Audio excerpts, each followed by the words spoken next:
Dito sa Papa Dudut Stories, ikaw ay hindi nag-iisa.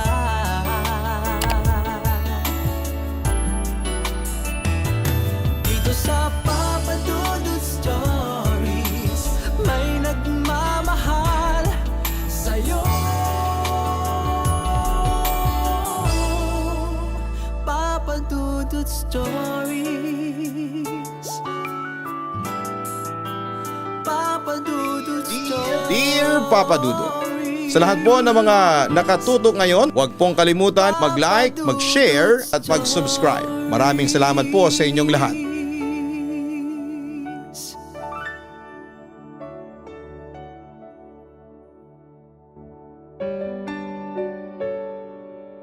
Bago ako magsimula ay gusto ko sanang batiin muna kayo ng isang magandang gabi, lalo na sa iyo Papa Dudut at sa bumubuo ng Papa Dudut Stories. Tawagin niyo na lamang po ako sa aking palayaw na Gram. Nakatira ako ngayon dito sa Tacloban pero tubong at balogan ako. Marami akong gustong i-share sa inyo, lalo na ang masalimuot na kwento ng pag-ibig ko. Pero ire-reserve ko muna yon. At sa halip ay ibabahagi ko muna sa inyo ang aking kwentong kababalaghan na aking naranasan may ilang taon na ang nakakalipas.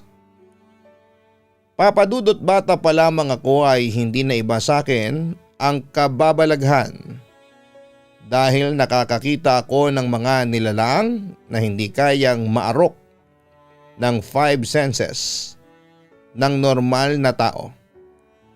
Dahil sa kakayahan kong ito ay madalas akong mapagkamalang baliw o weirdo, kaya halos wala akong kaibigan noong kabataan ko. Pero hindi naman masama ang loob ko doon kasi introvert naman ako at palaging gusto kong mapag-isa. Samantala kahit na nakakakita ako ng mga hindi pangkaraniwan, hindi ako affected kasi napapansin ko na parang nilalayuan o iniiwasan nila ako.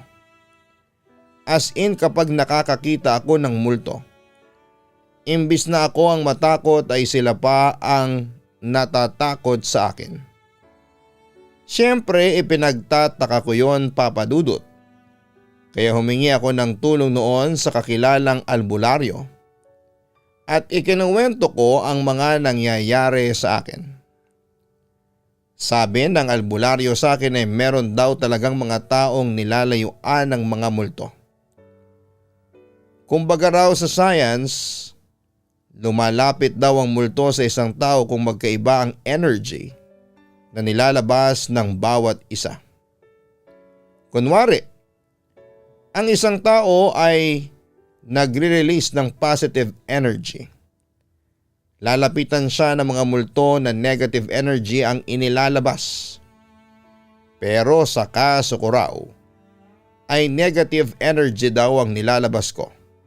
Kung kaya't lumalayo sa akin ang mga paranormal beings dahil halos lahat sa kanila negative energies ang dala. Sa madaling sabi, opposites attract. Basta Papa Dudut, ganon ang paliwanag sa akin noong albularyo. Surprising pero hindi na ako nag-research pa sa mga positive o negative energies na yan. Hinayaan ko na lamang silang lumayo sa akin, at least hindi masisira ang mental condition ko sa mga yon. Pero noong 4th year high school ako, may nangyaring hindi ko inaasahan. Nangyari ito around 2 AM, tandang-tanda ko ito sa dami-rami ng nakita kong multo. Isa ito sa mga pinakakinatakutan ko ng sobra. Papa Dudut, bago ako matulog ay palagi kong sinasarado ang bintana sa gilid ng kwarto ko. Katapat kasi ng bintana ay isang puno ng niyog. Natatakot kasi kami sa puno na yon kasi sabi ng albularyo, may nakatira daw na elemento doon. At sa tuwing pumupunta sa bahay namin ang boyfriend ng ate ko, ay laging may nagbabagsakan sa bubong ng niyog kahit na wala namang bunga. Pero hindi ako natatakot doon. Ang nakakatakot ay nakikita ng mga kapitbahay namin na may batang lalaking maitim pero nakasuot ng puting polo at brown shorts. Ang nakikitang naglalaro sa labas ng bahay namin tuwing 3:00 ng madaling araw. At kapag nakita daw nila yon, susundan daw sila at dadalawin sa kanilang bahay. Tapos ay magpaparamdam ng ilang araw. To the extent na hindi ka talaga makakatulog sa takot. Nagtaka naman ako noong mga panahong yon kasi wala pa akong naiengkwentro na batang maitim sa labas ng bahay namin. Kaya binaliwala ko na lamang yon. Confident naman ako kasi na hindi ako guguluhin ng nilalang na yon. Dahil nga hindi compatible ang mga energies namin. Tapos eto na, balik tayo sa kwento. Hindi ko nasarado yung bintana noong gabi na yon dahil sa sobrang pagod. Natatandaan ko noon ang saya ng panaginip ko. Biglaan na palitan ng isa pang panaginip. Sa panaginip ko ay may isang batang lalaking maitim na kasama ako. Mga edad 5 years old. Yung pagkaitim niya ay parang bunga ng sakit sa balat na kung tawagin ay giant congenital melanocytic nevus. Search na lamang po yun sa Google. Sumabalik tayo sa panaginip ko, naglalakad kami ng bata sa subdivision na tinitirahan namin hanggang sa makarating kami sa magubat na lugar. Tapos habang naglalakad kami ay tinanong ko siya kung bakit kami nandito. Hindi naman siya sumasagot. Hanggang sa nakarating kami sa puno ng akasya. May isang lalaking nag-chainsaw humarap sa amin. Yung bata ay mahigpit na nakahawak sa akin, ayaw akong bitawan. Natatakot na ako kasi iba na ang feeling ko at binabangungot na ako. Sa panaginip ko ay tinatawag ko na ang ate ko at yung isa kong kapatid, tapos ay maya-maya ay nagsalita na yung matandang lalaki. Anong ginagawa niyo sa lugar namin? Bakit niyo sinisira ang bahay namin? Hindi kayo nararapat dito, umalis kayo dito. Tirahan namin ito. Kapag hindi kayo umalis dito, sabihin mo sa mga taong sumira sa tirahan namin na papatayin namin kayong lahat. Aniya habang galit na galit. Bilang matapang na lalaki ay napamura ko sa kanya. Kung gusto mo akong kausapin, wag dito sa panaginip ko. Sa realidad tayo mag-usap. Huwag kang duwag. Pasigaw kong sinabi, tapos ayon nagising ako na pagod at parang wala ng lakas. Tapos tumagilid ako paharap sa bintana at laking gulat ko na may batang nakatingin sa akin at nakahawak siya sa bakal ng bintana ko. Maliit siya na payat at ang suot niya ay katulad sa damit na suot niya sa panaginip ko. Bukod sa sobrang itim ng balat ay malalaki at pulang-pula din ang mga mata at nakangisi ang malaki niyang bunganga. Hindi pa natatapos doon kasi nakita kong inilusot niya yung kalahati niyang katawan papasok sa kwarto ko. Papa Dudut, feeling ko ng gabi na yon na yung tatakbo na yung kaluluwa ko sa sobrang takot. Nanlalamig na ang buong katawan ko. Kaya bumangon ako sa aking kama at patakbo akong lumabas ng aking kwarto. Agad ko namang ginising ang mga kapatid ko pati si mama, pero nang tignan nila, ang kwarto ko ay wala na yon, yung batang maitim. Samantala simula noon ay palagi na siyang nagpaparamdam sa akin. Isipin niyo, matagal na kaming nakatira doon pero ngayon lang siya nagpakita sa akin. At balak pa niyang lumapit, ibig sabihin ay opposites ang energies namin. At yun nga Papa Dudut, dahil nga sa nakakalapit siya sa akin, ginulo niya noon ang buhay ko. Sa kada pagpikit ng mata ko ay lumilikha talaga siya ng gulo at ingay para magising ako. Ang ending ay palagi akong puyat at madalas na akong magkasakit noon. Dahil dito'y humingi na ako ng tulong noon sa albularyo. Ang sabi niya, Isa raw batang agta ang gumugulo sa akin. Nung tinanong ko naman kung bakit, ang sabi ng albularyo, may koneksyon daw kami ng batang agta. Kung ano man ang koneksyon, yon ang hindi ko malinaw na maipaliwanag. Samantala, para makaiwas na ako sa gumugulong agta sa akin ay nagpasya noon si mama na papuntahin muna ako kay Lola Inang sa Katbalogan para doon muna ako magstay at para doon ko ipagpatuloy ang aking pag-aaral. Pumayag naman ako. Pagpunta ko sa Katbalogan, agad akong sinalubong ni Lola Inang at Tita Sonia at masaya nila akong dinala sa kanilang bahay. Nung una, Papa Dudut, ay naging maganda naman ang stay ko doon kina Lola Inang. Walang kababalaghang nangyari. Hanggang sa meron siyang naikwento noon sa akin. Sabi niya noong bata pa siya, may naging kaibigan daw siyang batang lalaking agta. Kahit daw nakakatakot ang itsura nito ay naging magkaibigan sila. Sinasamahan pa nga raw yung lola ko noong batang agta sa school nila hanggang sa pag-uwi. Nakatirang agta sa puno na malapit sa bahay ng lola ko. At sabi ni Lola na sinabi raw sa kanya ng agta na may tiyuhin rin daw siyang nakatira sa puno na yon.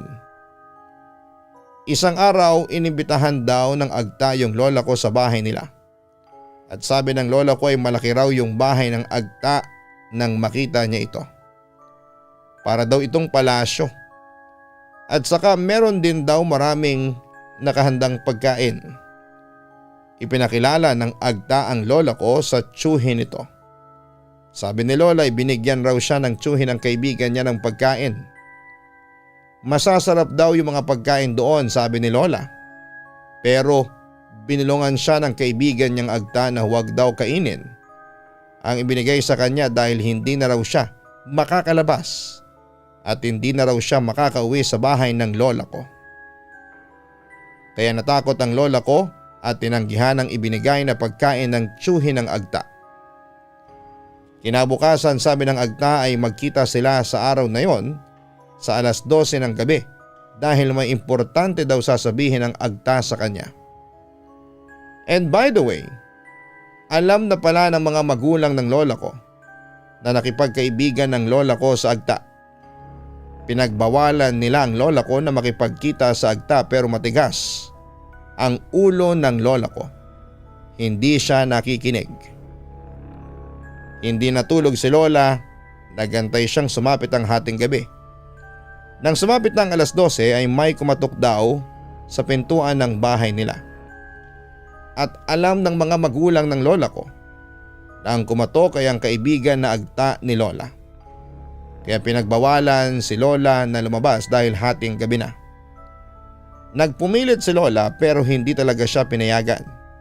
Kaya umiyak na lamang si Lola hanggang sa nakatulog. Napanaginipan raw ni Lola ang agta sa gabi na yon. At ang sabi raw nito ay nais kong magpakita sa gabi na ito dahil hindi na tayo magkikita, kaibigan. Aalis na kami sa lugar na ito. Alam kong hindi ka pinayagan ng mga magulang mo na lumabas pero may iniwan ako para sa iyo. Isang munting regalo. Isa itong kwintas. Inilagay ko ang kwintas sa ilalim ng mga platito ninyo sa kusina. Sana ito'y iyong nakita. Ang kwintas na yon ay simbolo ng ating pagkakaibigan hanggang sa muli. Kinabukasan ng magising si Lola ay agad siyang tumungo sa kusina nila sa lalagyan ng mga platito nila at chinek if nandun ang kwintas. Laking gulat daw niya na nandun nga ang kwintas na binigay ng agta sa kanya. Isa daw itong magandang kwintas pero hindi niya yon sinabi sa mga magulang niya at sa halip ay tinago niya yon hanggang sa tumanda na siya. Nasaan na po yung kwintas na yon, Lola? Usisa ko sa kanya. Kinuha yon ng mama mo nung mag-asawa siya nang hindi nagpapaalam sa akin. Hindi ko sana yon ibibigay sa kanya kasi biglang nawala. Inamin lang sa akin ng mama mo na nasa kanya ang kwintas na binigay ng agta sa akin nung pinanganak niya. ang Kuya Kiril mo. Hindi na rin niya ibinalik ang kwintas kasi sabi niya na ibenta raw niya para sa pambili ng gatas ng kapatid mo. Kaya siguro yung naging ganun ang itsura ng kapatid mo kasi kinuha ng mama mo ang kwintas ko nang walang paalam. Nagalit sa kanya yung agtang kaibigan ko, aniya. Sa kabilang banda ay may kapatid akong namatay ng 4 years old pa lamang ito. Hindi pa ako pinapanganak nito. Surprisingly, nung nabubuhay pala si Kuya Kiril ay hindi ito nakuhanan ng litrato kaya hindi ko alam ang itsura niya. Pero ang alam ko ay may sakit sa balat si Kuya Kiril. Kaya alam ko yung tungkol sa giant congenital melanocytic nevus kasi yon yung naririnig kong sakit daw ng kapatid ko. At nangingitim daw ang buong katawan niya. Kaya hindi raw ito lumalabas ng bahay dahil takot ang mga magulang ko na mabuli ng ibang bata ang kuya ko. Fast forward, namatay daw si Kuya Kiril sa isang aksidente. Ang kwento sa akin ni Lola nang malingat daw sila ay tumakas daw si Kuya Kiril para maglaro sa labas. At doon ay nasagasaan daw ito ng isang rumaragasang kotse sa tapat ng bahay namin. Noong time na yon ay ipinagbubuntis na raw ako ni Mama. Siyempre nalungkot ako nang malaman ko yon. At nanghihinayang ako kasi hindi ko man lang nakita at nakasama si Kuya Kiril. Ang sabi naman ni Lola, nararamdaman pa rin daw niya si Kuya Kiril at kahit na hindi niya nakikita, alam raw niyang palagi siyang dinadalaw ng kanyang apo. Samantala simula nang pumunta ako kina Lola Inang ay hindi na ako ginulopan ng batang agta. Doon na rin ako sa Katbalogan na nirahan. Nag-aral at nang makapagtapos ako ng kolehiyo ay doon na rin ako nagtrabaho. Bumalik na lang ako ng Tacloban nang mamatay na si Lola Inang at para makapag-move on at makapagsimula ng bagong buhay. Dito ko na rin sa Tacloban nakilala ang aking asawa si Tasha. Matapos kaming ikasal ay nanirahan kami halos katabi lamang ng bahay ng mga magulang at kapatid ko. Kumbagay 6 na bahay lang ang pagitan kaya madalas pa rin akong makadalaw sa kanila. Masaya kaming nagsama ni Tasha bilang mag-asawa. Hanggang sa magkaroon kami ng isang anak na babae. Mukhang ginabayan naman kami ng Diyos kasi hindi kami nahirapan sa pagpapalaki sa anak naming si Maris. Samantala isang araw, umalis si Tasha para dumalaw sa kanyang ina na may sakit. At dahil day off ko noon sa trabaho ay ako na munang nag-alaga at nag-asikaso kay Maris na noon ay 5 years old na. Magtatanghali na noon nang makarinig ako ng tila isang bata na kumakanta. Pinakinggan ko yon ng maigi at boses yon ng lalaki. Nilingon-lingon ko ang paligid. Ngunit wala naman akong makitang tao na maaaring kumakanta noon. Maya-maya pa ay nakarinig na naman ako ng boses ng bata na para bang naglalaro at tuwang-tuwa. Nagsimula ring magsigalawan ng mga gamit namin sa bahay na para bang may naglalaro noon. Papalapit yon ang papalapit sa amin ng anak ko. Dahil dito ay agad kong kinarga noon si Maris habang natutulog ito sa folding bed. At sabay kaming lumabas ng bahay.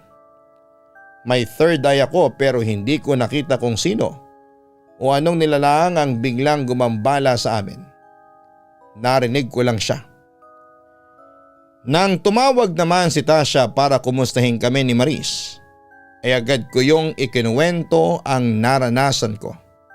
Ibinaba ko muna pansamantala ang anak ko at hinayang maglaro sa labas ng bakura namin. Baka naman guni-guni mo lang yon, Gram. Paano nagkaroon ng bata dun? Baka sa gutom mo lang yan. Ang sabi ni Tasha na halos ayaw pa nitong maniwala. Papadudot, alam pala ni Tasha na may third eye ako. Pero iba ang relihiyong kinagisnan niya. Hindi kasi sila naniniwala sa mga supernatural o paranormal phenomena. Kaya hindi niya ako pinapaniwalaan kapag nagkukwento ako na nakakakita ako ng mga nilalang na hindi nakikita ng mga normal na tao. Samantala habang nag-uusap kaming mag-asawa sa phone ay narinig din naming tila may ibang kausap si Maris. Pagtingin ko, nakita kong nasa kusina na pala ito at nagsasalita itong mag-isa. Dahil sa takot ay agad kong binaba muna ang cellphone ko at pinuntahan ko ang anak ko. Nung kinarga ko na ulit si Maris, ang anak ko ay napansin kong may mga bakas ng maliliit na paa sa sahig na gawa sa putik. Kaya dali-dali kaming lumabas ulit ni Maris at sinarado ko muna yung main door para hindi makapasok ang anak ko. So habang naglalaro ang anak ko ay may sinabi siya sa akin na nagpataas ng balahibo sa katawan ko. Nagtatampo si Kiril sa inyo, Papa, kasi ayaw niyo siyang pansinin, aniya. Napatingin ako sa anak ko. Anong sabi mo, Kiril? Nagtataka kong tanong. Opo, Kiril po ang name niya, sabi po niya. Kapatid niyo raw po siya. Natigilan ako. Tapos mamayang kaunti ay pinadescribe ko sa kanya kung ano ang itsura ni Kiril. Yung sinasabi niya ay eksakto sa description ng batang agta na gumagambala sa akin. Hindi ako nakakibo noon, Papa Dudut, hanggang sa lumipas ang ilang minuto. May na-realize ako. Baka yung inaakala kong batang agta na gumagambala sa akin ay si Kuya Kiril pala at hindi niya talaga ako gustong gambalain kundi gusto lang niyang makipaglaro sa akin. Sa puntong yon ay naiyak ako habang iniisip ko na yung inakala kong batang agta ay ang kapatid ko palang matagal nang namatay. Nung araw ding yon ay pumunta kami ni Maris sa albularyo at dinala namin siya sa bahay namin para makipag-communicate kay Kuya Kiril. Kahit kasi na may third eye ako ay hindi ko magawang makipag-communicate sa mga multo dahil nga sa energy incompatibility. At doon ko nakumpirma na si Kuya Kiril nga yung inakala kong batang agta. Kaso'y nalungkot ako sa sinabi ng albularyo. Noong mamatay daw si Kuya Kiril, ang kaluluwa daw niya ay kinuha at inalipin ng lamang lupang nakatira sa bahay namin. Ito yung nakita ko sa panaginip ko na nagbabanta na papatayin kaming lahat kapag hindi kami lumapit. Pero nawala na raw ang lamang lupang yon, kaya etong kaluluwa ni Kuya Kiril ay naging kaluluwang ligaw. At na-attach daw ito sa akin kaya sumusunod siya saan man ako magpunta. Sa kabilang banda, sinabi ko naman kay Mama ang lahat ng nalaman ko. Kaya kinabukasan ay agad kaming nagpamisa para sa kakatahimik ng kaluluwa ng kapatid ko. Palagi din namin siyang sinasama sa dasal namin sa Panginoon na sana'y gabayan niya at dalhin sa liwanag si Kuya Kiril. Ilang buwan namin ginawa yon hanggang sa isang gabi na naginip na lamang ako na nagpapaalam na sa akin si Kuya Kiril at naglakad na siya papunta sa liwanag. Simula noon, Papa Dudut, hindi na nagparamdam pa sa akin ang kapatid ko. Papa Dudut, hindi ko man nakagisnaan si Kuya Kiril pero mahal na mahal ko siya. Maraming what ifs pero sa huli ay hinayaan ko na lamang siya sa pagmamahal ng ating Panginoon. Lumipas ang mga taon. Lahat ay naka-move on na sa kababalaghan at masaya na kami sa mga buhay na meron kami. Papa Dudut, hanggang dito na lamang. Muli maraming salamat at sana'y maitampok mo ang kwento ko sa inyong napakagandang channel. More power po sa Papa Dudut YouTube channel sa inyong segment na Papa Dudut Stories. Lubos na gumagalang, Gram. Maraming salamat, Gram, sa pagbabahagi mo ng iyong kwento sa aming programa.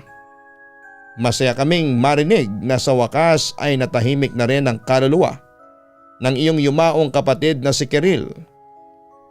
Hindi ba sinong mag-aakala na yung batang agta na nakikita mo ay hindi pala talaga agta kundi ang kaluluwang ligaw ng iyong kapatid. Everything happens for a reason. Lahat ng mga bagay na nangyayari sa buhay mo ay merong malalim na kadahilanan. At ang pagpapakita ni Kiril sa iyo ay ang kanyang way para makilala kanya at makasama kahit na magkaibang mundo na ang inyong ginagalawan. Huwag kang magsasawang ipagdasal ang kapatid mo sa Panginoon. At huwag mo rin kakalimutang magpasalamat sa kanya dahil binigyan ka ng masayang buhay na hindi naranasan noon ng iyong kapatid. At mga ka-online na may sakit na katulad ng kay Kiril, don't lose hope. Don't lose your confidence. Maging matapang at matatag sa mga hamon ng buhay na dumarating sa inyo. And always pray to God, to our Almighty. Huwag kalimutan na mag-like, mag-share at mag-subscribe. Hanapin po ang Kaistorya YouTube channel. Ito po ay narrated by Jason Steele. Ito po ay isa pa naming YouTube channel na nagtatampok naman ng mga horror stories. At syempre yung aming Papa Dudut Family YouTube channel na kung saan ay pwede po kayong manalo ng 500 GCash sa every episode. Kung papaano, abay manood po kayo niyan ng Papa Dudut Family YouTube channel. Maraming salamat po.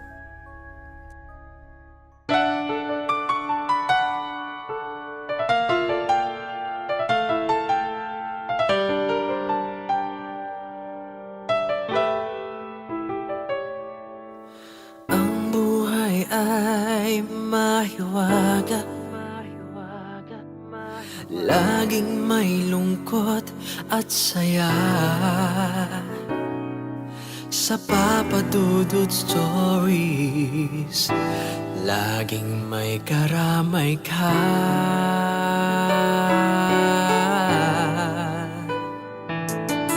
Mga problemang kay bigat, dito ay pakikinggan ka. Sa Papa Dudut Stories, kami ay iyong kasama.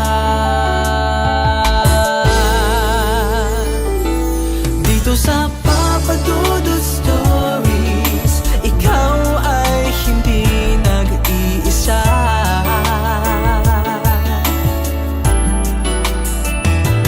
Dito sa Papa Dudut Stories, may nagmamahal sa'yo. Papa Dudut Stories, Papa Dudut Stories.